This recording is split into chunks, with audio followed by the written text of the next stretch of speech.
Birinci bölüm. Bulubak күз mezgilinin akırkı күндөрү эле. Бүгүн да таң жаңыдан агара электе айылели шаша-буша кетмен күрөктөрүн көтөрүп, айрымдары ат арабага түшүп жумуштарына жөнөп жатышты. Ал кезде телефон деген нерсе жок.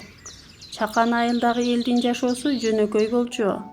Бирок кандай гана үй бүлө болбосун, ар кимдин айтылбаган сыры, чечилбеген чыры болот эмеспи? Айбек менен Алтынайдын Түтүн булаты үй бүлө курганына 15 жылдын жүзү болгон. Бул аралыкта алар 2 уул, 2 кыздын ата-энеси болушкан.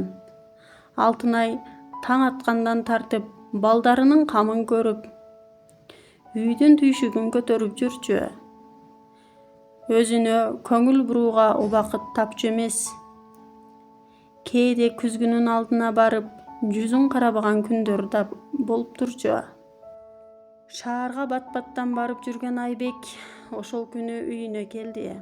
Аны казанын көтөрүп, күлүмсүрөп тосуп чыккан аялынын үстүнө сиңген майдын жыты эмнегедир кыжырын келтирди. Келиңиз, тамак бышты, чай ичип алыңыз, деди Алтынай, эч нерседен шек санабай жылмайып. Ал дастарконго тамак коюп, кайра чай алып келүүгө ашыкты. Ошол учурда Айбек аялыны баштан аяк тиктеп турду. Үстүндөгү эскирип кеткен халаты, тизеси чыгып калган шымы, кыйшайып калган жолугу жана желкесинен чыгып калган чачтары анын кыжырын ого бетер күчөттү. Айбек үчүн бул көрүнүш аялдын күнөөсүндөй сезилди.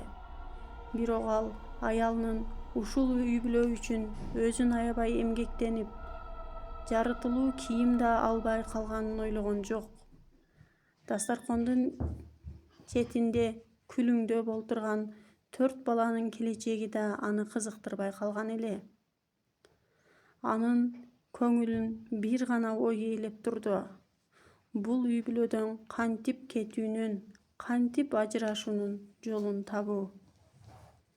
Алтынай чайды куюп, күйөөсүнө сунганда Айбек чочуп кеткендей чыныны колуна алды да, ичпеймин деп ордунан тура калып сыртка чыгып кетти.